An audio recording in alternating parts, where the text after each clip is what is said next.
Let's look ahead to the next 12 months now. What is on your horizon? What do you want to see done, and what are you going to be taking through in your Well, I mentioned locate, and that's our primary here.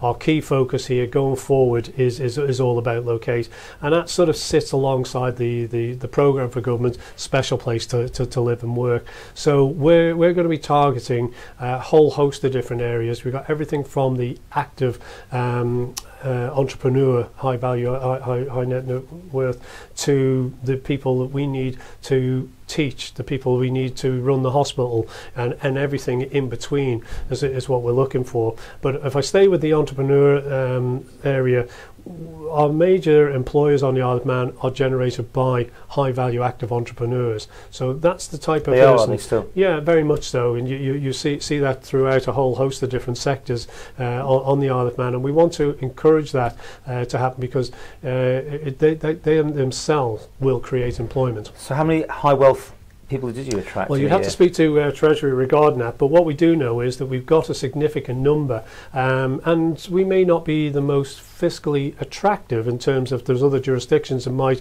Well, you're putting up a thing, aren't you, every year? Yeah, there's a bit more of a limit. But whilst that is, but what we have, because we've done quite a lot of research on this recently, and what we know is I think out of 20 jurisdictions we're ranked 10th, but when it comes to quality of life, we're ranked 3. Mm-hmm. And then you saw that HSBC expat survey.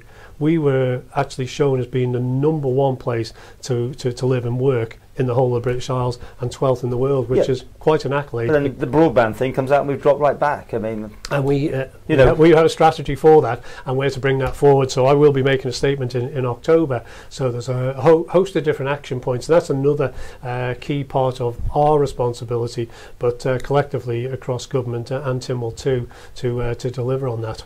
Any more stunts? I say stunts. It was under you, wasn't it? The ferry cottages, was that? Did that come into your watch? I mean, so did you regret that at all? So that's no, not at all. And we that's a lot of positivity. So it's guerrilla marketing is what it was, Paul. So did it generate interest? Yes. You can't put a number on that. I know you did, but you really can't say people have come to the Isle of Man because you got ferry cottages around the place. You can't. But did it get a lot of people out enjoying a healthy lifestyle? Yes, there's no doubt about it. I visited them, and I was queased of locals. That were out there, but it's taxpayers' money you're putting into this. But we did. But for example, EasyJet picked this up and did an editorial, not an advertorial that you pay, an editorial in their in-flight magazine. So that has exposure to millions, So that said, you know what, there's something else on the Isle of Man, apart from all the wonderful heritage sites, apart from the TT, etc., that there is to see. So it just adds to it in many ways. And, it's part of our folklore, it's part of our history, and it's well worth recognising that. Do you say hello to the ferries when you go past the ferry bridge? Okay. You do. So little people, I think it's... Monjavega. Okay. It would be the appropriate term. But anyway, it is part of who we are, I guess. But those sort of things, you do something like that, and you get massive amount of criticism. How do you take that? Well, where does the criticism come from, first and foremost, and how wide is that? So when I looked at that one, so I just mentioned EasyJet, I think at one time it was on the front page of the BBC Online site. It was on CNN. And it hit China Daily. So there's the Isle of Man getting exposure. They were all fall to pieces a few weeks later or months later. Well, one of them was weather, and then there was potentially. But the others are still not. In fact, just this last weekend, I was down at Ballaglass Glen, and I bumped into several people that were looking for so they were going out for the first time. I didn't know whether they're locals or they're visitors or what, but it got people out and about, and it still does. Are you going to have any headline things to tell us over the next year? I mean, who knows what's going to happen? Like, is there going to be a big company coming? Is there going to be a big investment in the Isle of Man by somebody? Or, anything investment is happening already, Paul, and we were doing some totting up of that, and there's a lot of investment. You just got to look at the planning applications that are either in train or actually approved. Lord Street's approved. I think they've got a schedule there to have a spade in the ground by January. We've had the Bay Queen down in our neck of the woods. After all those years, it's now been approved. So that's coming forward. We've got the Port Air Marine Biological Station down in our neck of the woods They've just started work. Oh my goodness, that one. We've been talking about that one for how many years? Oh, well, I mean, you must, again, they start and then it doesn't quite happen. You know? Frustration? Of course it was. Yeah, but that's the point of what we do is, yes, you were very frustrated. That got to the last hurdle and fell over, didn't it? Without spending too much time on that, you know, it started again, the whole process, which was a lengthy process, but it is now in planning. We're hugely supportive of it, and we think it would be a real benefit, not just to Port Erin, but the Isle of Man. How are you doing? Are you enjoying yourself? I always ask everyone this question. I don't think I've had a bad one yet, but I mean, is that the right even word? Are you happy to be doing what you're doing? I think the word is, it is still very rewarding.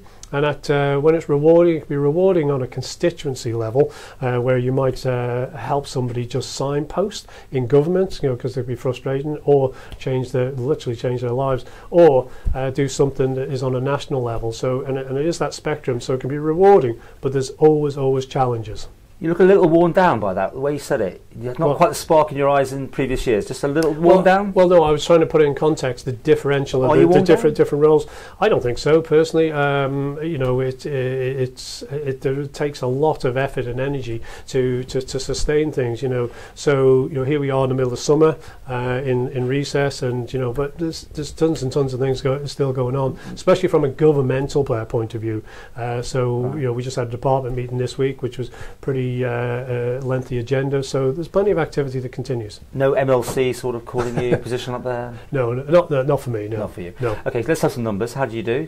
7 was last year. Yeah, it did say, and I would say we are a good steady 7. This is you, I'm talking about. Yeah, me. Well, personally, yes, I would say that. But I am obviously part of government. I'm going to ask you that. I would look at. But just qualify that 7. So look at the programme for government, where we are. So.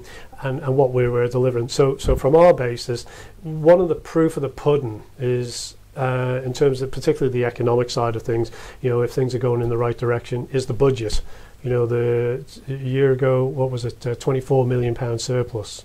Last year was 28 million. Yeah. So, and what you heard there from Treasury is that you know, NI was up, income tax was up, VAT was up. So that tells you that things are absolutely going in the right direction. And you know, government. 7 for you.